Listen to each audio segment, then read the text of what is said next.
Bonsoir à toutes et à tous, je suis ravi de vous retrouver en ce mercredi 27 mai. Soyez les bienvenus sur Monaco Info. Voici les titres. La 17e édition de la Monaco Blue Initiative vient d'avoir lieu aujourd'hui au musée océanographique. La MBI est une plateforme de discussion qui réunit des grands acteurs de l'océan. Pour en discuter, nous serons avec le directeur général adjoint de l'Institut océanographique, Cyril Gomez. Toujours dans le domaine maritime, les explorations de Monaco ont remis le rapport final de la mission Océan Indien 2022. La Poste de Monaco a accueilli ce mercredi une délégation de Poste Europe, l'association représentante des opérateurs postaux publics, comme son nom l'indique, en Europe, dont la principauté. Ils ont pu visiter les nouveaux locaux de la Poste à l'îlot Pasteur. Les 58 élèves de seconde qui participent au coup de cœur des lycéens ont pu rencontrer les auteurs des ouvrages sélectionnés pour ce prix littéraire organisé par la Fondation Prince-Pierre. Dans le cadre du 8e concours international de Rose Nouvelle, il était possible aujourd'hui d'acheter ces fleurs colorées et parfumées pour la bonne cause, une vente au profit de l'association Be Safe. Et enfin, vous découvrirez les œuvres de l'artiste Alexandra Chat dans les locaux de l'AIAP au 10 quai Antoine Ier. Elle y expose un travail inspiré par la Méditerranée. Nous ouvrons donc ce journal avec la Monaco Blue Initiative. La 17e édition a eu lieu aujourd'hui au musée océanographique en présence du prince Albert II et de son épouse. Ce rendez-vous est une plateforme de discussion qui réunit chaque année des grands acteurs de l'océan. Avant de l'évoquer avec Cyril Gomez, directeur général adjoint de l'Institut océanographique, retour sur le lancement de la Monaco Blue Initiative avec Émilie Rousseau, Arnaud Imbert et Clélia Renaud. Longuement éclipsé, l'océan est devenu une priorité dans l'agenda international. À Monaco, cette prise de conscience est de longue date. Depuis 2010, la Monaco Blue Initiative réunit des dirigeants politiques, des experts scientifiques et des acteurs économiques pour échanger et participer à une gestion durable de l'océan. 17 editions have taught us, or have taught me, one thing above all. The ocean does not lack knowledge or goodwill or talent. All three are in this room today. What every edition has asked us is the same, to turn what we know in what we can do. So let today be a working session and not only a conversation. La Monaco Blue Initiative, c'est aussi l'occasion pour des pays de réaffirmer leur engagement en faveur de l'économie bleue, à l'image des Seychelles, de l'île Maurice ou du Gabon, représentés en principauté par leur ministère. Ma présence à cette conférence est très importante pour notre pays qui a une façade maritime de 950 km² et dont le pays vient d'ériger tout un ministère qui s'occupe du pan économie bleue. Nous sommes en train de mettre le cadre réglementaire pour pouvoir encadrer les activités qui vont être liées à l'économie bleue. Nous avons par exemple le tourisme qui pourra être développé sur cette activité. Nous avons la pêche sportive et nous avons la partie industrielle qui peut être consacrée par exemple à la production, par exemple, du sel, à partir de l'eau marine. L'économie bleue n'a pas été le seul thème abordé lors de cette 17e édition. L'accord BBNJ a également été au cœur des discussions. Ce traité, qui renforce la gouvernance internationale de la haute mer, est entré en vigueur en janvier dernier après de longues années de négociations. Monaco a d'ailleurs été le premier État européen à le ratifier. Aujourd'hui, cet accord entre dans une nouvelle phase, celle de la mise en œuvre. Maintenant, on va s'acheminer vers une autre étape qui est la mise en œuvre. Mais la mise en œuvre, elle est aussi soumise à la tenue de la première conférence des parties qui aura lieu au mois de janvier 2027. Donc c'est cette conférence-là qui va mettre en place les mécanismes qui vont être chargés de la mise en œuvre effective de l'accord. Et réussir ensemble, c'est unir ses forces. Dans le cadre de la Monaco Blue Initiative, la Fondation Prince Albert II et la Fondation Princesse Charlène de Monaco ont conclu un partenariat autour du sport et de l'environnement. Dans quelques semaines, The Crossing 2026 prendra son départ de Viareggio pour un défi de plus de 200 km en waterbike entre l'Italie et Monaco. Une traversée du sanctuaire Pélagos qui offre une dimension environnementale à l'événement. By connecting sport with ocean conservation, my foundation aims, through the crossing taking place in June, to inspire engagement, promote the protection of the Mediterranean, and demonstrate that human achievement and environmental responsibility can move forward together. La Monaco Blue Initiative s'est clôturée en fin de journée pour laisser place à un autre rendez-vous international autour de l'économie bleue durable. Le Blue Economy and Finance Forum débutera ce jeudi au Grimaldi Forum. La première édition avait été organisée l'an dernier en marge de la conférence des Nations Unies sur l'océan. Elle avait connu un grand succès. Pour rester sur cette Monaco Blue Initiative et aller plus en profondeur concernant cette plateforme de discussion, nous sommes avec le directeur général adjoint de l'Institut océanographique, Cyril Gomez. Bonsoir. Bonsoir.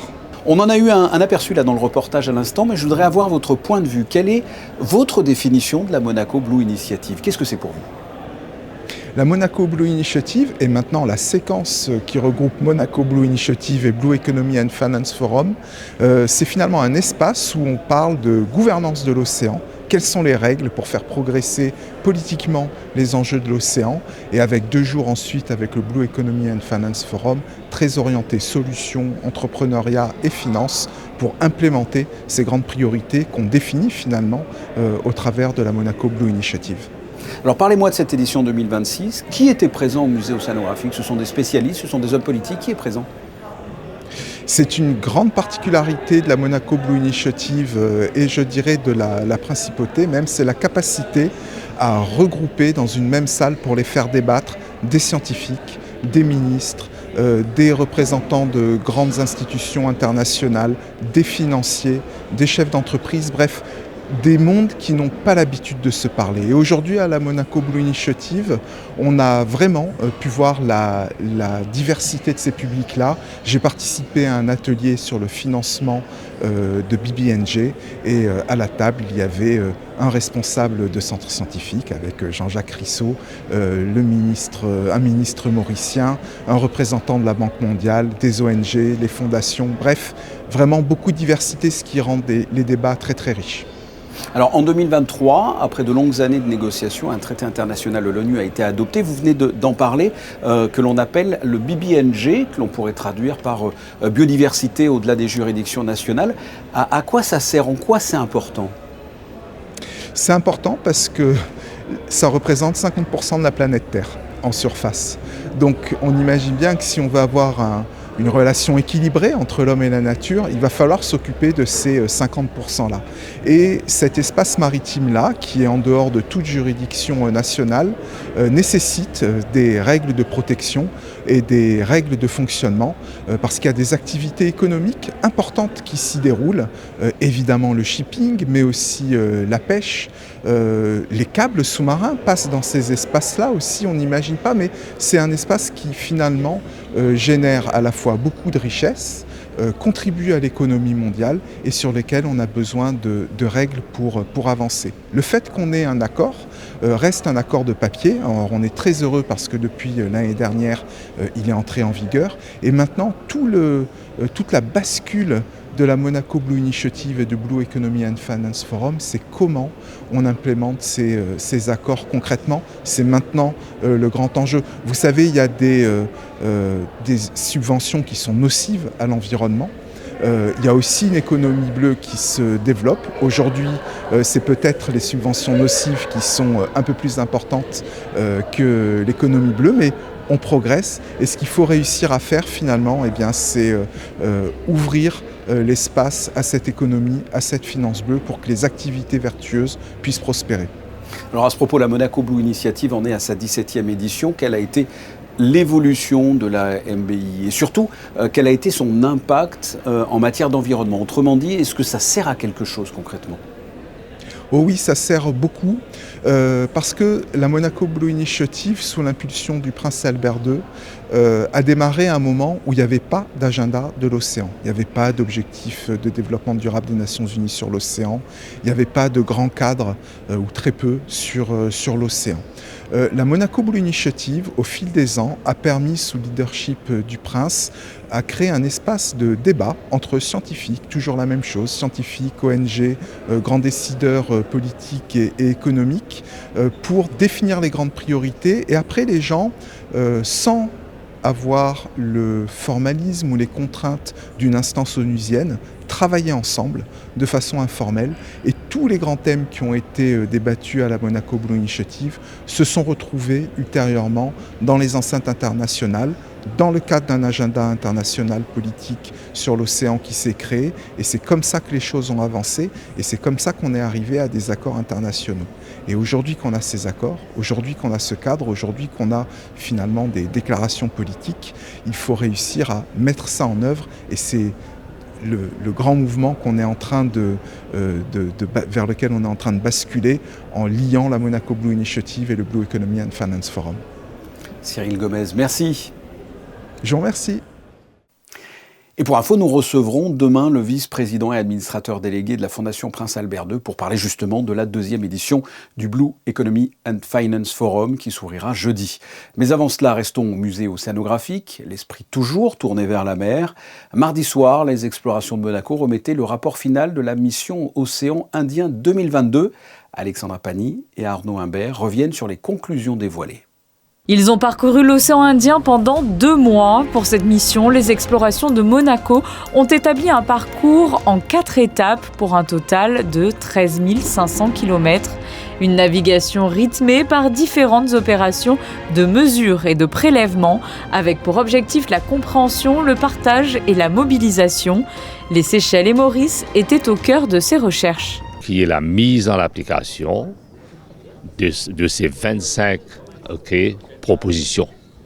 Il faut être pratique, pragmatique, et il faut que nous opérons, d'ailleurs, nous allons opérer dans une situation gagnante pour le bien-être de notre biodiversité marine, pour l'économie bleue et pour ceux qui gagnent leur vie de la mer.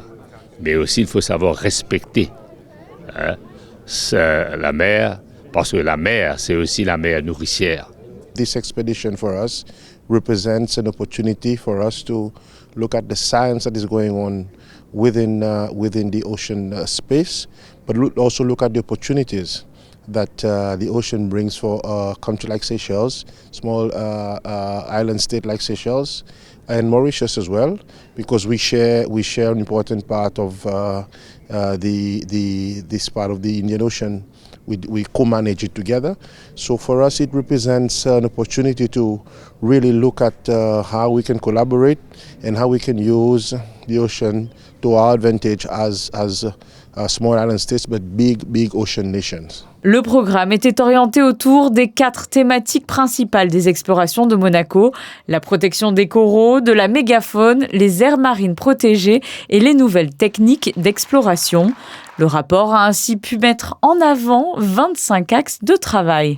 Maurice et Seychelles, il y a une douzaine d'années, lorsqu'ils ont décidé de se mettre ensemble pour gérer cette aire de haute mer, le banc Saya de Maya, ont pris vraiment un leadership mondial dans la conservation de l'océan. Et ça a attiré beaucoup d'intérêt, intérêt scientifique, mais aussi intérêt économique, intérêt financier. Nous venons d'avoir la confirmation de l'Union internationale de conservation de la nature qui va financer la 2e partie des travaux.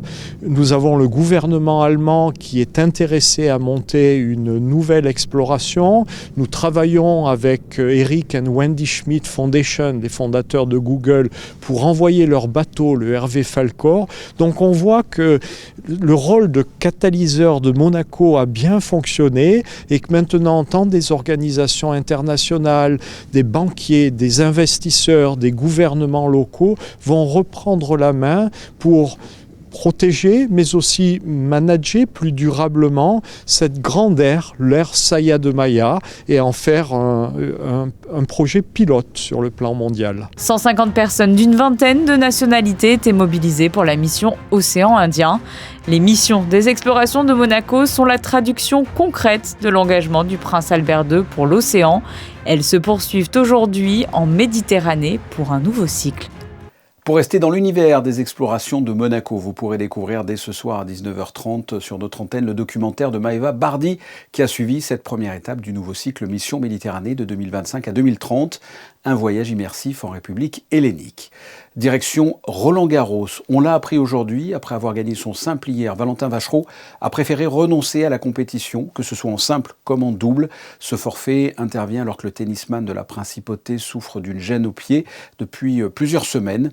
Après avoir passé le premier tour, il devait affronter ce jeudi Alejandro Tabilo pour une place en 16e de finale. Et je le répète, Valentin Vachereau est donc forfait. Mais il reste quand même un représentant de la Principauté en double, Hugo Nys, avec son coéquipier français Roger Vasselin.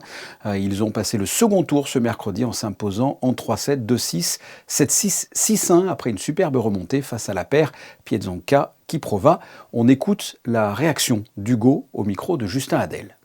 Ah, on s'est fait peur même presque jusqu'à la fin, on était mené 6-2, 5-2, 0-30 sur mon service, donc c'est vraiment une bonne victoire, on est content, on va profiter de ça. Alors ils ont très très bien joué au premier, on a été vraiment en difficulté et je suis très fier qu'on ait réussi à changer la donne. Tu es désormais le dernier représentant de la Principauté à Roland-Garros, ça te pousse encore plus afin d'aller le plus loin possible ? Ouais, j'ai appris tout à l'heure, j'ai discuté un petit peu avec Val qui était très triste de ne pas pouvoir continuer. Plus Romain qui est blessé, c'est sûr que c'est difficile à avaler, mais je vais faire de mon mieux pour représenter le pays jusqu'au bout, comme d'habitude. Suite de notre série consacrée aux sportifs de la Principauté qui rayonnent à travers le monde. Une série dans le cadre du documentaire projeté cet après-midi au Grimaldi Forum et réalisé par Yann-Anthony Noguès. Une production Canal+ et Monaco Info. Aujourd'hui, nous laissons la parole à un des acteurs du film, Le Rocher des Champions, le boxeur Hugo Mikalev. Représenter Monaco, c'est quelque chose que je fais depuis que j'ai 12 ans maintenant. J'ai commencé la compétition amateur olympique à 12 ans. Et depuis cet âge-là, en fait, j'ai jamais cessé de faire retentir l'hymne monégasque dans quasiment toutes les salles de boxe dans lesquelles je suis allé.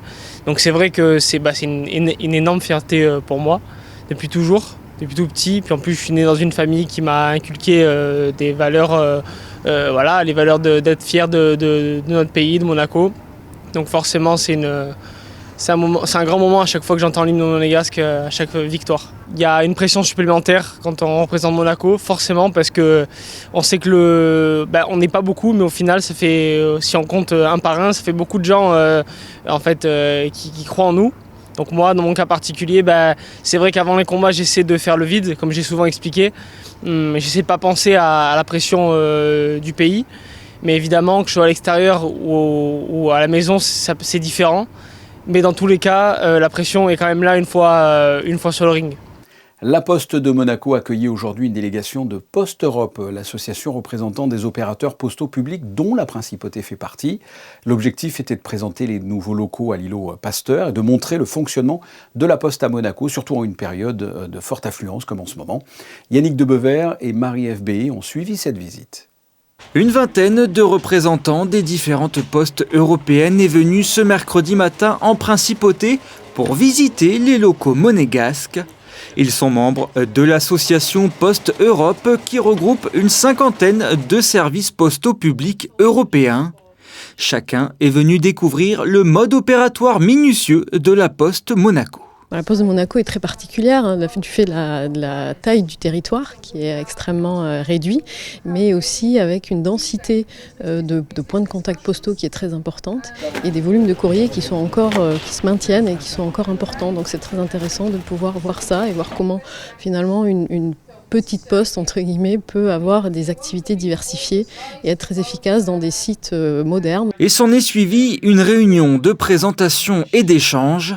L'objectif pour tous ces directeurs postaux est de tirer bénéfice des modes de fonctionnement des autres pays européens entre nouvelles technologies et logistiques innovantes. On a la chance aussi d'avoir des opérateurs postaux d'horizons géographiques très variés. Donc il y a des grands opérateurs en fait qui sont représentés, comme la France, le pays voisin, avec lequel nous sommes intimement liés, mais aussi le Royaume-Uni, les postes néerlandaises, mais on a aussi de petits opérateurs qui ressemblent un petit peu en termes de territoire à la géographie monégasque. On a les îles Åland par exemple, on a des petits pays comme la Moldavie, sur lesquels on peut aisément se comparer en termes d'infrastructures. Donc pour nous, ça sera enrichissant de voir un petit peu les écarts par rapport aux différents modèles. La Poste Monaco est aussi étroitement liée à l'Office des émissions de timbres-poste. À ce titre, la délégation a pu visiter le musée des timbres et des monnaies monégasques, un lieu prestigieux de la philatélie qu'il faut continuer à valoriser. Nous avons énormément d'échanges avec Filaposte, donc la Poste française, et puis la branche philatélie de la Poste française, puisque nos timbres sont imprimés par Filaposte. Nous avons également des échanges avec les autres petites administrations postales, Monaco étant membre de la CEPAC, qui est l'organisation qui regroupe les petites administrations postales européennes. Voilà, où on échange un peu sur des problématiques communes, en essayant de trouver des solutions pour valoriser la philatélie à l'échelle internationale. Ce forum des bureaux de poste européens était co-organisé avec la Poste française. Après cette journée, la délégation rejoindra Nice ce jeudi pour une deuxième journée d'échange et d'enrichissement. Aujourd'hui, les élèves de seconde de la Principauté avaient rendez-vous avec la littérature contemporaine au lycée FANB, dans le cadre du coup de cœur des lycéens organisé par la Fondation Prince-Pierre. 58 élèves issus de tous les établissements monégasques ont pu rencontrer les auteurs des ouvrages sélectionnés pour cette édition 2026. Un reportage, Christina Petit-Homel, Camille Caloni. Au programme de cette journée d'échange, des débats, des questions et des discussions autour des romans lus tout au long de l'année scolaire. Parmi les auteurs présents, Reine Bellivier pour La Hideuse, Paul Gaznier avec La Collision, Catherine Girard pour In Violentia, Solène Honorine avec La Route de Wakale et Camille Lévraz pour Rouille, un ouvrage qui traite d'un sujet sensible et qui a particulièrement retenu l'attention des jeunes lecteurs. Ça nous permet de découvrir de nouvelles choses et de parler à des gens dans la vraie vie pour mieux connaître la façon dont ils ont écrit le roman. Je ne savais pas du tout que ça allait se passer comme ça et que ce serait un texte qui serait lu dans une école, mais je trouve ça chouette. Moi, dans ce texte, je parle de violence sexuelle et je pense que c'est un sujet dont on peut parler assez tôt et c'est important qu'on en parle. Alors, je trouve que c'est bien. Ouais. On lui a demandé par exemple si c'était inspiré d'une histoire vraie ou si elle avait eu des difficultés à l'écrire, si ça parlait d'un proche ou si c'était vraiment quelque chose dont elle avait vécu par rapport, parce que ça parle beaucoup d'amour fraternel, parce que le personnage est protégé par son frère et quand même son seul allié dans l'histoire et puis voilà. Ça permet de plus en savoir sur la vérité et puis d'avoir plus de détails sur les réponses qu'on lui a posées. Une rencontre privilégiée donc pour les lycéens qui ont pu découvrir ici les coulisses de la création littéraire et échanger directement avec celles et ceux qui donnent vie aux histoires. On parle d'inspiration, où est-ce qu'on trouve les idées, les thèmes, oui c'est beaucoup ça qui revient, combien de temps ça prend pour écrire un livre, ce genre de questions-là. C'est vraiment trop bien puisqu'on peut échanger avec eux, savoir comment ils ont écrit leurs livres et ça peut aussi nous aider pour présenter le bac et leur signature c'est vraiment trop bien. Voilà, ouais. Moi aussi j'ai beaucoup apprécié, surtout que si on veut présenter le livre l'année prochaine pour le bac de français, on a pu poser vraiment toutes les questions qu'on voulait et ça peut nous aider à... C'est important et c'est intimidant parce que c'est pas des catégories d'âge que je connais très bien, mais oui c'est hyper important et ça me fait du bien. Je suis contente de voir ce qu'ils vont en faire. Ouais. À l'issue de cette rencontre, les élèves auront donc encore plus de matière pour désigner au mieux leur ouvrage favori.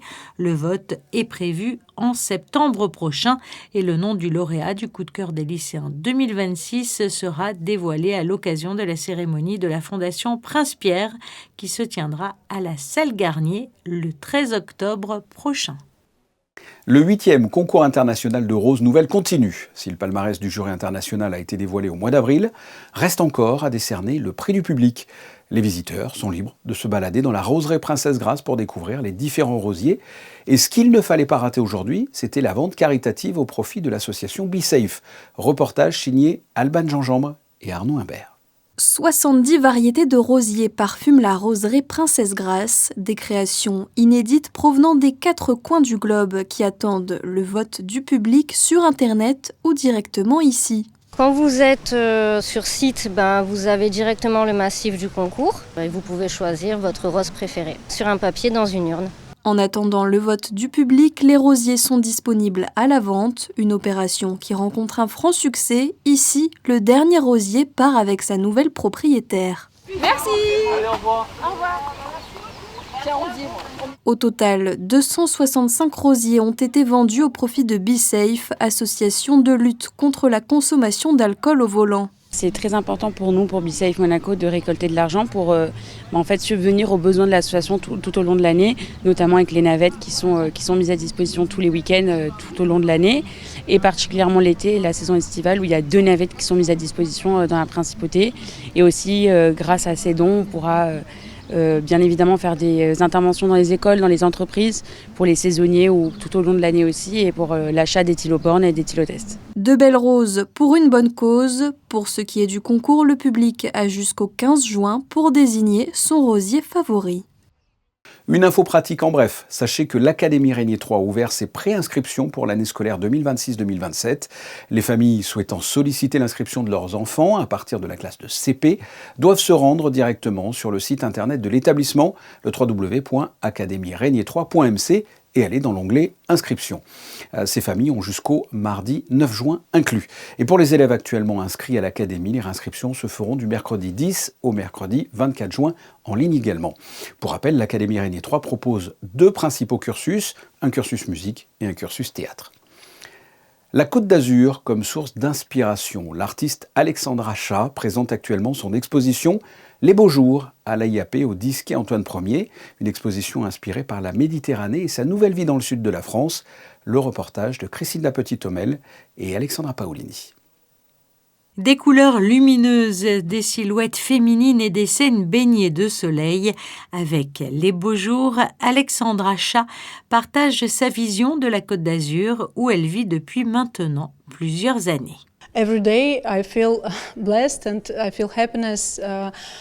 It's all about the lights of the sea, of the sky, reflections on the sea, and it's amazing. It's amazing. Every morning I feel very blessed to live here.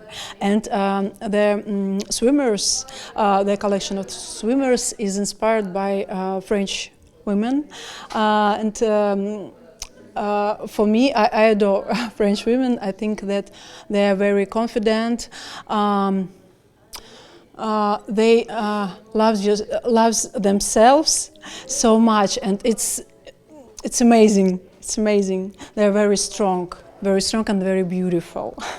À travers ses œuvres, l'artiste évoque donc son attachement à cette région et l'inspiration qu'elle puise dans cette atmosphère méditerranéenne. Présentée à l'AIAP, l'exposition invite les visiteurs à découvrir cet univers sensible et coloré entre féminité et douceur de vivre azuréenne.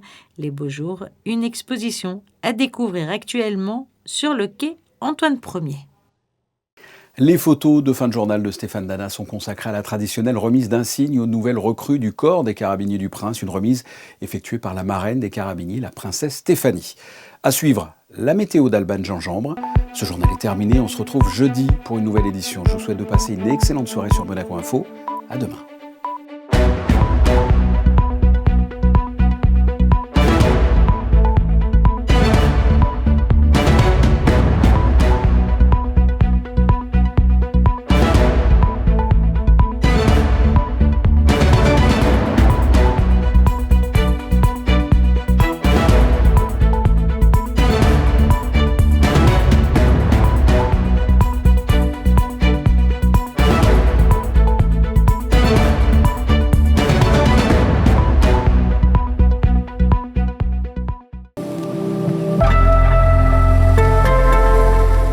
Bonsoir à tous, pas encore d'accalmie au programme. Demain, il fera beau et chaud en principauté. Peu de nuages avec des températures comprises entre 20 et 26 degrés, ressenti 35 au soleil. Pensez toujours à vous protéger et à vous hydrater. Et demain, jeudi 28 mai, nous fêterons les Germains.